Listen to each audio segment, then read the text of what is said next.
More on this and other business headlines, we're going to welcome an adjunct accounting professor at Montclair State University, Dan Geltrude.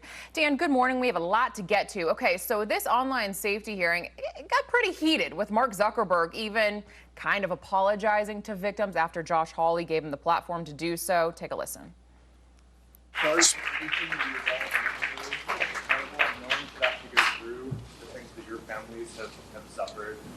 And this is why we invested so much and are going to continue doing industry-leading efforts to make sure that no one has to go through the types of things that your families have had to suffer. People are calling it an apology. I'm not so sure. He said, I'm sorry what you're going through, but he didn't exactly take accountability for it. Many families are suing the big tech giant. Sorry is just not enough. That's what they're saying. They want accountability and compensation. They clearly have the funds to do so. I mean, Dan, do you see a conflict of interest from these companies making billions while kids are being exploited? Well, anyone out there, Alex, that has goods and services going to the public, they have an obligation to protect children. It's a no-brainer. Now, listen, Facebook has proven that they have the ability to control content and to even censor what's going out there. We saw it during COVID. We saw it with Hunter Biden. So they can do more, and therefore they're responsible. So is there going to be litigation over this? Of course there is. And will there be compensation to the victims? I'm sure there will be, because Facebook can do better. Yeah, absolutely. I know that they're using a lot of that Section 230 that kind of makes them have some immunity when it comes to lawsuits. But we will certainly be following this closely. It's a very, very important story.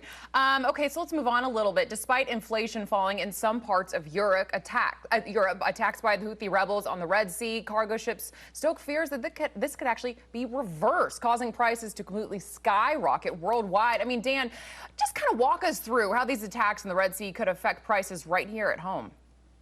Sure. So the reason that these attacks are happening is because the Houthis are showing solidarity with the Palestinians.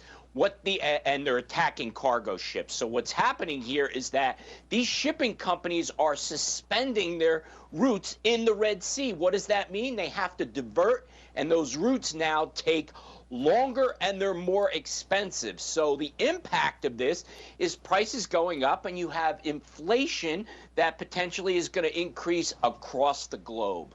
Yeah, and you also have the Somali pirates now overtaking a lot of cargo ships. It's really getting dangerous out there. And again, prices, they're going to be jacked up. Okay, so finally, is this the start of a new era? Taylor Swift files for a trademark for the brand name Taylor Con to be used on everything from kitchenware, hair accessories, entertainment, events, and a whole lot more. Dan, Taylor Swift, she's already a billionaire musician setting records on the $1 Billion Eras Tour. Could Taylor Con be the next $1 billion brand? It absolutely could be. Look, she has mass appeal and tremendous economic power. And we've seen this formula applied before by athletes and entertainers. Let's take Michael Jordan with the Jordan brand with Nike. He became much wealthier with his brand rather than playing basketball. Yep. But I'm going to tell Taylor Swift one thing right now, to take a lesson from Michael Jordan when he said, Republicans buy sneakers too. Exactly. Fantastic note to end on there, Dan. Dan Geltrude, thank you so much for joining us this morning. Have a great weekend. Thank you.